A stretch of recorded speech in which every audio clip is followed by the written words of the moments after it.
those friends that have bought a property and you think, oh my God, how did you find that? You are so, so lucky. We're going to teach you what to look out for when buying properties so you're lucky. Stay tuned.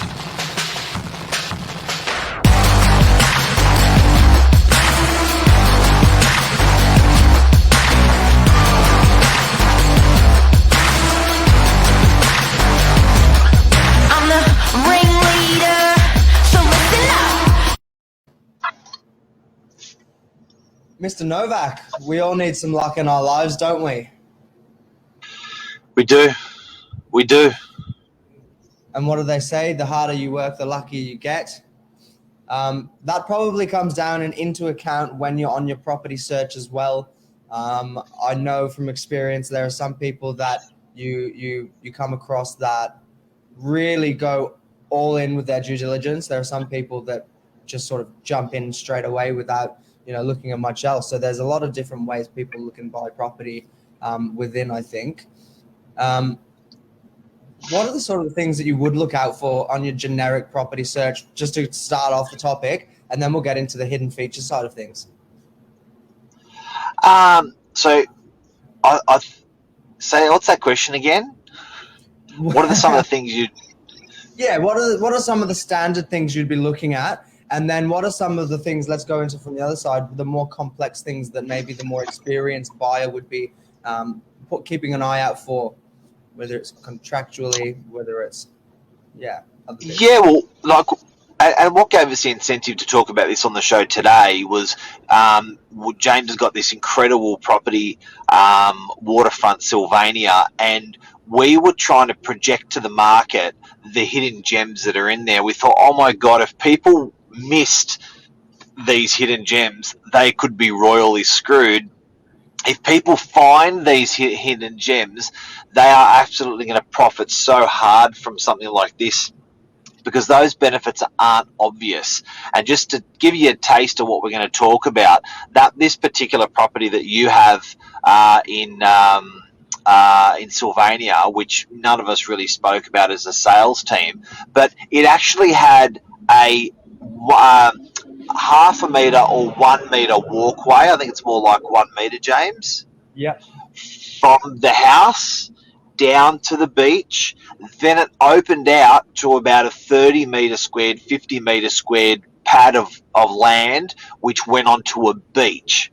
And it was like, how do you let prospective purchasers know that there's these features? Now, not only that, there's water down there, there's power down there that's being run from the house. So, and not only that, it actually went even further. Some clever cat, now don't know if this is going to happen or not, don't know if it's possible or not, but some clever cat who's going to find this is actually going to work out they can put a jetty. Now you're starting to put super value on a property. For people that may not ever identify or execute any of these things on a property, how do you look for those things, and what are those things? It's really interesting. Well, this is it. And I think with a property like this one in particular, you look at the site plan and the diagrams, and you can't really tell. You're next to the water, but you don't know if you're on the water. Is it your land? Is it not? Is it on title? So I think a lot of people might look at that, or they'll look at the contract, just having a basic skim through, maybe before their solicitor runs their eyes over it. And you think, am I on the water? Is this beach mine? Is it theirs? Am I sharing this? So, the first port of call for us was to have it clarified immediately, not just through my eyes or Mark's eyes, but, get the solicitors to confirm these details. And then you can say, right, get the information out there so it's clear for everyone to start off. And hopefully then when the buyers come through, you're opening up more different, more thoughts, more different areas that you can explore when you purchase that property to add value. And if you've got a trained eye, you can actually identify when agents don't. And to give you an idea how scary this is, this particular property that James has put up for sale last night, when it was last on the market, these things were not identified. That there were these potentials of value that people can unlock at all. So it's pretty amazing that you could be a prospective purchaser by the things we're going to talk about today. You could be a prospective purchaser with a trained eye, and you could identify these things that are adding a huge value. Zoning is one of those things on a property. Height is one of those things on a property where you can build something additional, additional dwelling or a larger dwelling because of the height, because of the density. There's things that we've got to speak about today that are going to help you identify and unlock huge value in potential that sometimes people completely miss. All right, well, let's get into the mark. From your years of experience in the industry, what are things that might be easier to miss to an untrained eye, or things that you just don't even come into your mind when you're looking at the property physically? What do you need to keep an eye out for? I'll tell you a cracker one. Billy from the office, we had him on the show yesterday, and he was talking about his property that he's purchasing. I hope he doesn't mind me talking about it. But he was looking at buying this place, and his mum's like sitting there going, "Man, this is so much money for my 18-year-old son. I'm scared." And I was like, "Hang on a sec. The property he's buying has got 4 units in it." She said, "It does. 600 grand. It does." And I said, "And there's 2 shops downstairs, which makes it 6 titles." She said, "That's correct." And I said, "What's the zoning of the land?" She said, "The zoning of the land obviously is shops." So we looked at the zoning, and it was shops, as in medium density. I said, "How many stories can you do here?" We looked at the zoning of the land, 3 stories. How big is the block here? 700 metres squared. A lot of these zonings allow boundary-to-boundary building, which means you don't need to have a 5 metre or 1 metre setback from the side or front or back or anything. You can just build boundary-to-boundary. Here's my point. I turned around to her and said, "Your block of land's probably worth $5 million here." It was a great suburb. It was Mossman. And I said, "It's probably worth $5 million here. If you develop this," I said, "Billy's actually buying a unit for 600 grand." I said, "But if you look at 1/6 of just the value of the land, it probably puts it at 800,000." And she was like, "Shit, I never looked at it that way." So, my point is, everyone's just looking at it on face value. This is a 1-bedroom unit without a balcony. And if you have that clever trained eye with zoning, with what can be done, you can go, "Hang on a sec, I could potentially sell to a developer down the track." Billy could sell to a developer down the track. Billy could keep buying these 1-bedders until he owns half of them, until he owns 2/3 of them, and start, all of them as he gets older. So there is that trade, there is that potential you've got to look out for. That's just one strand in a strata. Yeah, and that's a really good one, and that's again something that 99% of people aren't going to look at. Which, it makes a big difference. And then you think about not just your singular focus. It's not short term. You can think really long term. Then how can I actually leverage this into really benefiting me in the future, or me and my family in the future? Big time. One that was really interesting. Back to the Sylvania one quickly, Mark, was the Jetty conversation that we were having, and we were just trying to work out exactly what the situation is with putting a jetty onto your water, adding a waterfront sort of piece. And again, the home doesn't currently have one. It has the ability to have one. Current owners have lived there since it was new, haven't thought about it, didn't come into their mind. But even in the conversations I've had with people in the last 24 hours since the property's gone live, the people that are inquiring are boat people, the people, they're kayakers, they're all sorts of different people that are water-based. Yeah, 100%. And the feedback hasn't been, "I need something that's smack bang on the water. I don't need all of this, but I want access to the water. How can I improve that? How can I have storage and do all of these little things down there to make my life easier?" So there's people that are savvy out there that are looking at little opportunities when they come up and think, maybe this is a middle way. It's a steal into getting that perfect scenario. So it's quite interesting, the perspective of purchases the prospective ideas that come to your mind when you speak to these people. And look, I think also just asking the agent, like a lot of these trained agents, you know what? There's 2 thoughts to this. You don't want to give your game plan away to the agent. So do you know what I mean? You don't, if the agent's not promoting the potential that you can see, you don't want to give it to them the gift horse. We've done it ourselves. This is embarrassing to admit. We had a property in Balgala which had 2-street access, and we put on the market for 3.3. The agent had 6 agents through. It got down to 3 agents. They chose us. All the other agents were experienced local good agents like us.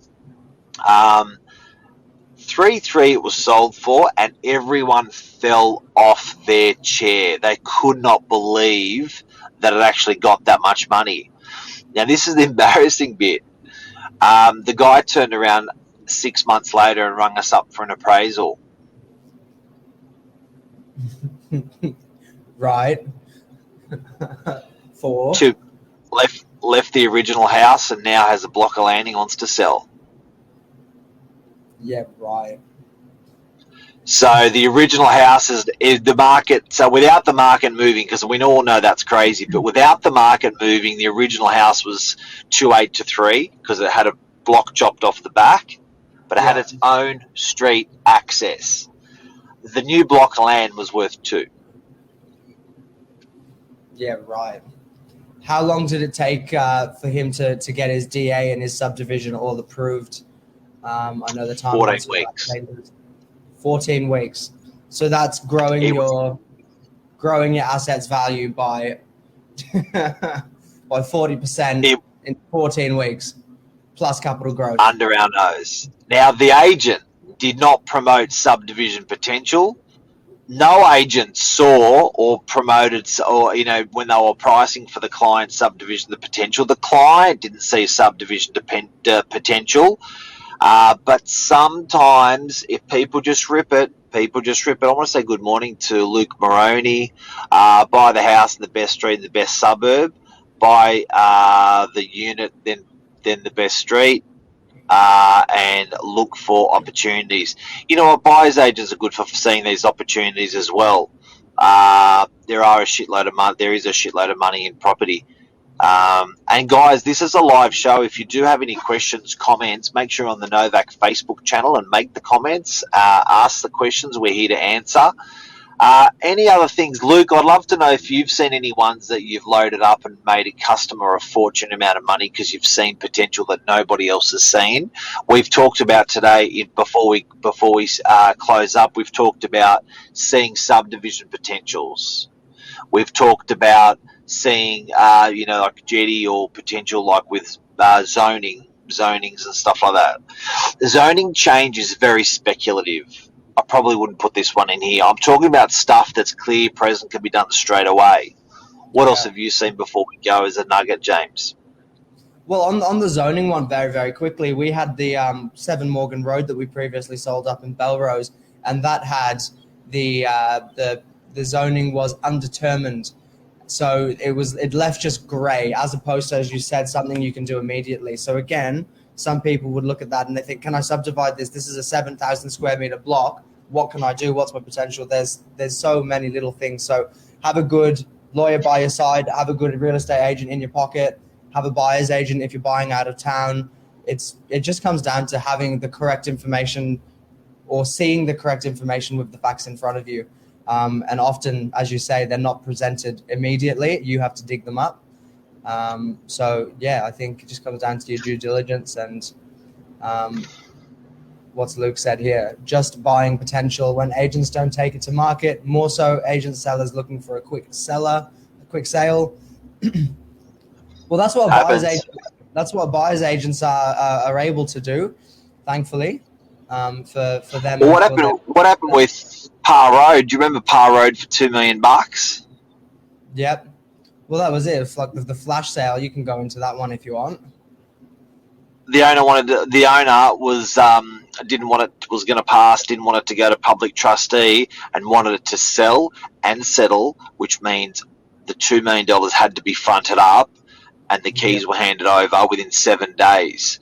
That goes exactly back to what Luke was just saying. Sometimes people just want speed, and that is that is potential as well. It doesn't have to be tricky dicky like zoning or, second stories or subdivisions or anything. It can be just plain old speed and opportunity. Yeah.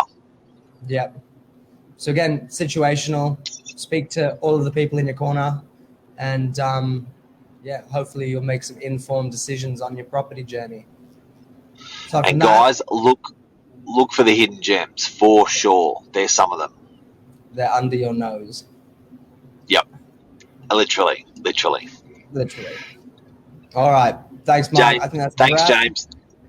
All right, bud. Take care. See ya. Bye.